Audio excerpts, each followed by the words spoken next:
उदयन आचार्य एक बार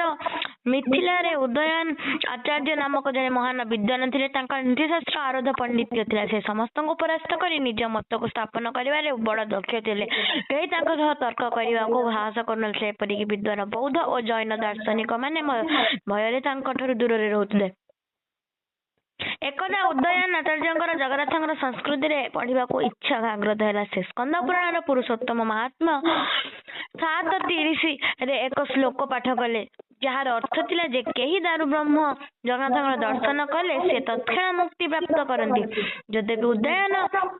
आचार्य प्रभु जगन्नाथ विश्वास दिला तथापि से एक कथा को विश्वास करें ना पुनः से श्लोक को अधिक थर परीक्षा करी पढ़ा चाहिए थरे से पुरी को यात्रा कले सेठारे से रात्रि रे पहुंची विश्राम करने गले परदिन प्रभात रे से प्रभु को दर्शन योजना करथिले एवं आशा रखिथिले जे श्लोक अनुसार तांकर मुक्ति प्राप्त हेबो ता परदिन प्रत्युषरे से बड़ पंडा मंदिर द्वार निकट को आसिले किंतु द्वार खोली पारि नथिले अन्य माने शीघ्र उपस्थित हेले समस्ते निजर यथाशक्ति चेष्टा कले किंतु सब वृथा केही द्वार खोली पारिले नहीं कौनसी पूजा अर्चना पाई बा मंगल आरती होई पारिला नहीं एही संदेश राजा निकट को प्रेरित करागला राजा स्वयं सेठा को आसी द्वार खोलिबा को चेष्टा कले हेले द्वार खोली पारि नथिले समस्ते भाबिले जे निश्चय केही जने बड़ पापी पुरी रे पहुंची छंती जहाँ को प्रभु दर्शन देवा को चाहूना दिन सारा मंदिर द्वार गुड़िक बंद रही परिशेष समस्ते गृह को प्रत्यावर्तन कले और विश्राम कले रात्रि रे प्रभु जगन्नाथ बड़ पंडा स्वप्न रे प्रकट होई तांको कहिले जेते दिन पर्यंत अविश्वासी उदयन आचार्य पुरी रे रहितिबे सेते दिन पर्यंत मोर मंदिर द्वार मद होइब नाही मु केवल सेमानक पई पहुंची पारिबि नाही मु सेमानक पई उपलब्ध हुए जो माने मोर प्रति विश्वास थाए विश्वासहीन व्यक्ति मो निकट रे पहुंची परिबे नाही ता पर दिन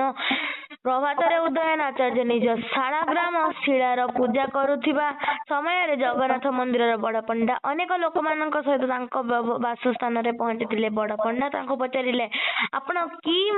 माथिली रो आसीथिबा सेही उदयन आचार्य ठिया होई उत्तर देले काहेकि हाँ मु उदयन आचार्य पंडा तांको कहले केवल प्रभु जगन्नाथ दर्शन करी मुक्ति प्राप्ति करंती बोली आपणकर विश्वास नाही सेति पई गतकाली श्रीमंदिर द्वार गुड़िक बंद रहितिला आपण जेते दिन पर्यंत एठारे रहिबे सेते दिन पर्यंत ए मंदिर द्वार बंद रहिबो उदयन आचार्य ए सब सुनी बड़ विस्मित होई गले एवं संगे संगे निजर भूल बुझी पारिले से अनुतप्त होई कहिले मु परि जणे पापी व्यक्ति पई अनेक लोक प्रभु जगन्नाथ दर्शन रु वंचित हेबे क्षमा याचना पाई मु निजे जाई प्रार्थना करबा उचित देखा जाऊ जे से मोर प्रार्थना शुणु कि नहीं उदयन आचार्य श्रीमंदिर को गले एवं प्रभु जगन्नाथ निकट अति दैन्य एवं नम्रतार सहित प्रार्थना करथिले मंदिर द्वार गुड़िक संगे संगे खोली गला एवं समस्ते प्रभुंकर दर्शन प्राप्त कले। धन्यवाद। जय जगन्नाथ।